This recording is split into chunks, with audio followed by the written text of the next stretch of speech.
નમસ્કાર, prime time સાથે હું છું આપણી સાથે મહેન્દ્ર। વાત કરી સમાચારની તો ગેનીબેન ઠાકોરના ચૂંટણી પંચ અને ભાજપ પર આક્ષેપનો મામલો, જ્યાં આક્ષેપને લઈને ડીસાના ધારાસભ્ય પ્રવીણ માળીનું નિવેદન।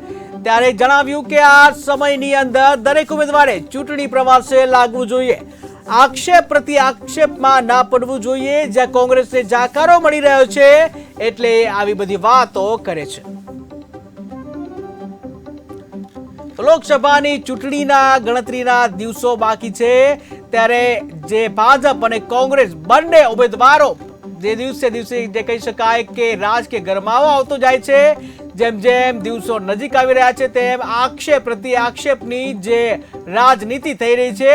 ત્યારે ગેનીબેન ઠાકોરના ચૂંટણી પંચ અને ભાજપ પર આક્ષેપો કર્યા છે અને જેને લઈને ડીસાના ધારાસભ્ય પ્રવીણ માળીનું નિવેદન સામે આવ્યું છે।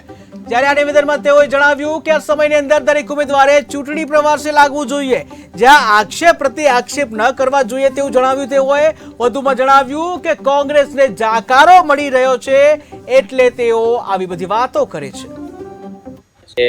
ઉમેદવારશ્રીના કે ઇલેક્શન કમિશન સારી રીતે કામ કરે અપેક્ષા છે, અમને વિશ્વાસ છે।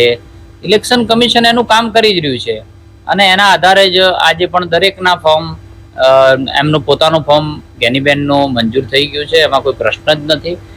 માત્ર પ્રજાની અંદર એ વાત છે કે જે તમે 2017માં જે મિલકત ધરાવો છો એ 2024માં વેલ્યુએશન ડાઉન કરીને બતાવો છો, એફિડેવિટ ખોટા કરો છો, એ સુધારા બાબતની ચર્ચા કરતા હોય છે। અને સ્વાભાવિક છે કે જ્યારે કોઈ 2024ના અને 2017ના 2022ના એફિડેવિટોની અંદર ભિન્નતા આવતી હોય તો સ્વાભાવિક છે વાત થતી હોય। અને બીજી વાત રહી કે પ્રજા અત્યારે સોશિયલ મીડિયા હું જોતો હતો ત્યારે ખૂબ બધા લોકો એવું બોલે છે કે ભાઈ ગેનીબેન જાહેરમાં એવું કહે છે કે ભાઈ એ બીપીએલ છે, ગરીબ છે, મારે તો એની એ જ મિલકતો છે, મારું એ જ ખેતર છે। તો એના પછી ખૂબ બધી જગ્યાઓ ખરીદાઈ છે અને ખૂબ બધા જગ્યા તમે લીધી હોય એમાં કાંઈ વાંધો નથી, પણ એને જંત્રીની વેલ્યુ સરકારે હમણાં ડબલ કરી નાખી છે તો એફિડેવિટમાં ડબલ કરવું જોઈએ, એમાં ક્યાં છુપાવવાનું આવે છે।